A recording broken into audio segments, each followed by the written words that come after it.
karena jadwal dan waktu yang ditetapkan tidak memenuhi rasio kesediaan waktu untuk penyelesaian tahapan sehingga memicu ketidakjujuran, ketidakadilan dan ketidakpastian hukum. KPU tidak menyediakan waktu untuk menyelesaikan sanggahan komplain sikap protes bagi pihak yang dirugikan. Tindakan KPU yang membolehkan penggunaan KTP dalam pelaksanaan Pilpres 9 Juli bagi pemilih yang belum terdaftar pada DPT adalah tindakan di luar ketentuan perundang-undangan. Bawaslu ketika menghadiri rapat pleno penetapan hasil Pilpres bersikap diam dan tidak menjalankan fungsinya sesuai tugas yang diamanatkan oleh undang-undang. Bawaslu telah merekomendasikan temuan pelanggaran pemilu yang harus diselesaikan oleh KPU, tapi faktanya ketika sidang pleno penetapan hasil Pilpres, Bawaslu bersikap menerima dan seolah-olah membenarkan tindakan KPU untuk mengabaikan temuan-temuan pelanggaran pemilu yang harus diproses berdasarkan ketentuan perundang-undangan. Menimbang pengaduan tersebut, para teradu ketua dan anggota KPU RI menjawab secara substansi. PKPU lahir sebagai kebutuhan hukum agar pelaksanaan pemilu dapat berjalan baik. Peraturan-peraturan KPU justru sangat sesuai dengan azas penyelenggara pemilu. Peraturan KPU menyangkut DPK, DPKTB adalah untuk memenuhi hak konstitusional warga negara yang telah memenuhi hak pilih. Kebijakan para teradu mempertahankan jadwal penetapan hasil pemilu dan pasangan calon terpilih 22 Juli 2014 telah memperhatikan pendapat Bawaslu yang disampaikan dalam forum rekapitulasi penghitungan suara tingkat nasional. Apabila tidak ada kejadian yang sangat luar biasa, tidak ada alasan bagi KPU untuk menunda penetapan hasil pemilu. Sepanjang pelaksanaan rekapitulasi penghitungan suara tingkat nasional, KPU Provinsi menyampaikan presentasi hasil pemilu dengan penjelasan tidak ada keberatan terkait DPKTB di tingkat TPS, desa, dan kecamatan. Terhadap jumlah DPKTB yang menjadi perhatian besar telah diberikan penjelasan secara konstruktif oleh KPU, KPU Provinsi, dan KPU Kabupaten Kota. Demikian juga terkait pelaksanaan rekomendasi pembukaan kotak suara sesuai dengan azas akuntabilitas, yaitu setiap pembukaan kotak suara terdapat berita acara atas aktivitas yang dilakukan. Keempat, pembukaan kotak suara sesuai dengan azas efektivitas. Pembukaan kotak suara dimaksudkan untuk memberikan pelayanan yang tanggap dan cepat terhadap proses sengketa yang terjadi di MK. Terakhir, pembukaan kotak suara sesuai dengan prinsip profesionalitas. KPU memberikan standar operasional prosedur dalam proses pembukaan kotak suara sehingga pembukaan kotak suara di satu tempat dengan tempat lain memiliki pola yang sama. Untuk memperkuat bantahannya, selain mengajukan alat bukti, teradu juga mengajukan ahli yaitu Dr. Haryono. Menimbang keterangan para pihak terkait bukti dan dokumen yang disampaikan dalam sidang pemeriksaan, terdapat pemahaman dan fakta sebagai berikut. Berdasarkan pasal 149 Undang-Undang 42 2008 dan pasal 43 PKPU 21 2014, KPU KIP Kabupaten Kota wajib menyimpan dan menjaga serta mengamankan keutuhan seluruh kotak suara berisi surat suara dari seluruh TPS di wilayah kerjanya dan formulir tingkat TPS dalam keadaan tersegel. Dalam Undang-Undang dan PKPU AKO tidak terdapat norma hukum yang memberi kewenangan pada KPU untuk membuka kotak suara. Surat edaran untuk memperlancar tugas pokok dan fungsi KPU, maka terbitlah rangkaian surat edaran nomor 1446 dan seterusnya, nomor 1411 dan seterusnya, surat edaran nomor 1449 dan seterusnya, kepada seluruh jajaran KPU KIP Provinsi dan KPU KIP Kabupaten Kota untuk pembukaan kotak suara yang sudah tersegel pasca penghitungan suara nasional pada KPU KIP Provinsi dan Ketua KPU KIP Kabupaten Kota. Terhadap pembukaan kotak suara dalam perkara AKO ahli yang diajukan pengadu Dr. Margarito Kamis mengatakan bahwa surat edaran yang dikeluarkan oleh KPU untuk membuka kotak suara adalah perbuatan melawan hukum, tidaklah mengikat bagi pihak lainnya dan harus berdasarkan perintah Mahkamah Konstitusi. Sementara ahli teradu Dr. Haryono mengatakan bahwa secara fisik kotak suara merupakan properti KPU. KPU memiliki hak untuk membuka kotak suara tanpa meminta pendapat dari Mahkamah Konstitusi. Berdasarkan presumption of legality, seharusnya menempatkan tindakan KPU sebagai sesuatu yang dianggap legal, dan karena itu tindakan pembukaan kotak suara bukan merupakan satu pelanggaran. Terhadap pendapat para ahli tersebut, kami berpendapat bahwa meskipun KPU merupakan penguasa kotak suara secara fisik, namun data, dokumen, dan informasi di dalam kotak suara bukanlah milik KPU, tetapi milik publik sebagai mahkota atau nyawanya pemilu. Kepentingan pemilih sebagai pihak yang memberikan suara dan peserta pemilu merupakan satu nilai dan prinsip yang harus terjaga di dalam kotak suara.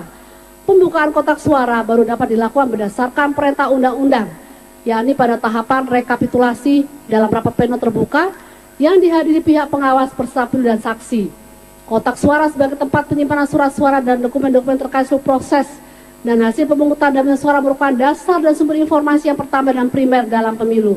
Apabila dikaitkan dengan keputusan KPU untuk mempersiapkan diri menghadapi sengketa PHPU, maka pembukaan kotak suara tersebut haruslah berdasarkan kebutuhan, permintaan, atau perintah dari Mahkamah Konstitusi, atau apabila ada perintah pengadilan untuk kasus-kasus yang berkaitan dengan proses justisia.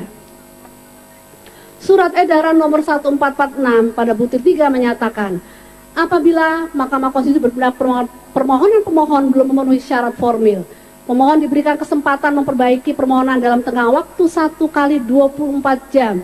Selanjutnya, MK akan menyampaikan pemberitahuan pada KPU RI sebagai termohon pada tanggal 27 Juli 2014 dan pada butir 7, apabila dalam proses pemohon menyebutkan secara jelas objek sengketa pada tingkat TPS, KPU Provinsi, KIP Aceh, dan KPU KIP Kabupaten Kota menyiapkan alat bukti berupa formulir C1 plano, C1 folio berhologram, dan salinan C1 folio serta dokumen pendukung lainnya untuk DPT, DPTB, DPKTB, dan daftar hadir pemilih.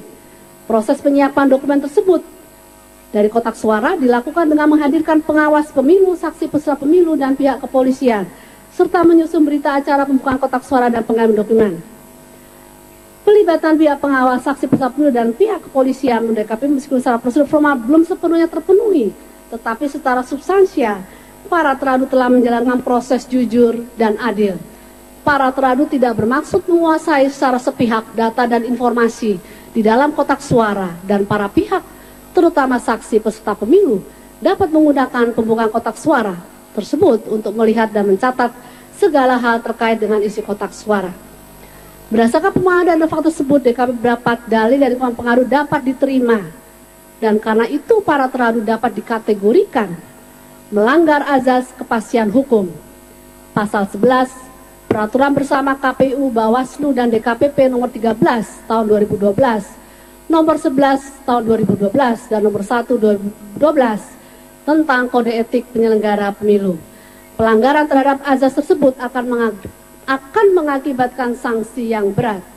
Namun demikian, motivasi yang baik berupa pelibatan seluruh pihak di dalam surat edaran tersebut merupakan fakta yang sangat meringankan para teradu. Lagi pula, dari segala bukti yang diajukan, tidak dapat diambil kesimpulan bahwa kesalahan terjadi secara masif dan terorganisasi dengan motif untuk menguntungkan atau merugikan salah satu pihak pasangan calon secara diskriminatif. Oleh karena itu, tindakan etis yang layak dan patut dijatuhkan adalah yang bersifat membina, bukan pemberhentian. Di samping itu, terhadap seluruh proses dan upaya-upaya yang dilakukan para teradu dalam penyelenggaraan Pilpres, DKPP berpendapat bahwa teradu telah bekerja secara maksimal dan menunjukkan dedikasi yang tinggi sehingga Pilpres dapat berlangsung dengan lancar, baik, dan damai. Berkaitan dengan pembukaan kotak suara agar terdapat kepastian hukum bagi jajaran penyelenggara pemilu, maka DKPP berpendapat KPU ke depan perlu membuat peraturan yang dapat dipedomani oleh semua jajaran penyelenggara pemilihan umum pada semua tingkatannya. Menimbang terkait dalil pengadu selebihnya, DKPP tidak perlu menanggapi dalam putusan ini, dan DKPP mengambil kesimpulan bahwa teradu 1, 2, 3, 4, 5, 6, dan teradu 7 terbukti melakukan pelanggaran kode etik dalam kedudukan dan jabatannya sekarang. Bahwa Dewan Kehormatan Penyelenggara Pemilu harus memberikan sanksi sesuai tingkat kesalahan teradu dan memutuskan menerima pengaduan pengadu untuk sebagian menjatuhkan sanksi berupa peringatan pada teradu 1, 2, 3, 4, 5, 6, dan 7 atas nama Husni Kamil Manik, Ferry Kurnia Rizkiansah, Ida Budiati, Arif Budiman, Hadar Nafis Gumai, Sigit Pamungkas, dan Yuri Ardiantoro sejak dibacakannya putusan ini. Demikian keputusan telah dibacakan. Terakhir. Putusan nomor 260 DKPP PKE 3 2014 Dewan Kehormatan Penyelenggara Pemilihan Umum Republik Indonesia yang memeriksa dan memutus pada tingkat pertama dan terakhir perkara pengaduan nomor 677 dan seterusnya yang diregistrasi dengan nomor registrasi 260 dan seterusnya menjatuhkan putusan dugaan adanya pelanggaran kode etik yang diajukan oleh pengadu Mahendra Data, tim pembela Merah Putih, Suteja Sabto Jalu, tim pembela Merah Putih, dan seterusnya, seluruhnya dari tim pembela Merah Putih selaku kuasa hukum dari Prabowo Subianto dan Hatta Rajasa, calon presiden dan calon wakil presiden Republik Indonesia terhadap